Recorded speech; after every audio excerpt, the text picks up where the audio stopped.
क्या दुनिया world war की तरफ बढ़ रही है? मोदी ने गोल्ड खरीदने और फॉरेन ट्रिप रोकने को क्यों कहा? 35। क्या आपने नोटिस किया? अचानक सरकार लोगों को बोल रही है, गोल्ड मत खरीदो, इंटरनेशनल ट्रिप्स अवॉइड करो, पेट्रोल बचाओ और अननेसेसरी खर्च कम करो। लेकिन सवाल ये है, क्या सिर्फ इकोनॉमी बचाने के लिए ये बातें कही जा रही हैं या दुनिया किसी बड़े संकट की तरफ बढ़ रही है? क्या वर्ल्ड वॉर जैसे हालात बन रहे हैं? आज इस वीडियो में हम समझेंगे current global situation, Iran US Israel tension, oil crisis, India की इकोनॉमी पर इंपैक्ट और आखिर मोदी सरकार लोगों को वार्निंग क्यों दे रही है। इस समय दुनिया के कई हिस्सों में टेंशन बढ़ चुकी है।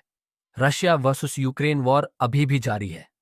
मिडिल ईस्ट में ईरान, इजराइल और अमेरिका के बीच कॉन्फ्लिक्ट बढ़ रहा है।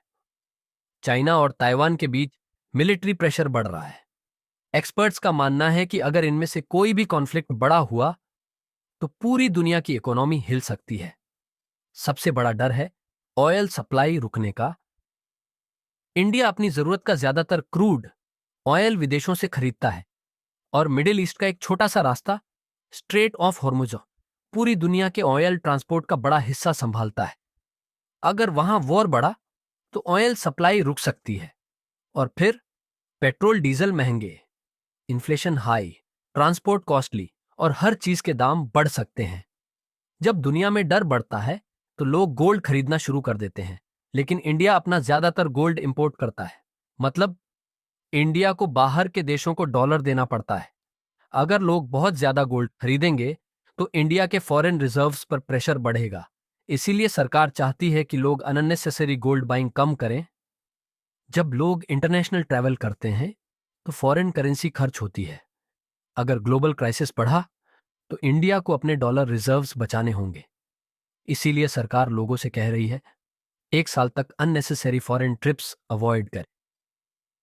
देखिए, अभी ऑफिशियली वर्ल्ड वॉर नहीं चल रहा, लेकिन दुनिया का माहौल डेंजरस जरूर हो चुका है। कंट्रीज अपनी इकोनॉमी बचाने में लग गई हैं, मिलिट्री स्पेंडिंग बढ़ रही है और मार्केट्स में फियर साफ दिखाई दे रहा है। यही वजह है कि गवर्नमेंट्स पहले से लोगों को प्रिपेयर करना चाहती हैं। इस समय पैनिक करने की जरूरत नहीं है, लेकिन स्मार्ट फाइनेंशियल प्लानिंग जरूरी है। अननेसेसरी लोन्स अवॉइड करें, इमरजेंसी विंग्स रखें, फ्यूल वेस्ट कम करें, फेक न्यूज से बचें, लॉन्ग टर्म इन्वेस्टमेंट सोचकर करें क्योंकि ग्लोबल टेंशन्स का असर धीरे धीरे हर कंट्री पर आता है। तो दोस्तों, क्या आपको लगता है दुनिया एक बड़े इकोनॉमिक क्राइसिस की तरफ बढ़ रही है या ये सिर्फ टेम्पररी ग्लोबल टेंशन है? अपनी राय नीचे कमेंट्स में जरूर बताइए। अगर आपको यह वीडियो इंफॉर्मेटिव लगा तो लाइक करें, चैनल सब्सक्राइब करें और बेल आइकॉन जरूर दबाएं, क्योंकि यहां हम बताते हैं हर बड़ी खबर का असली सच।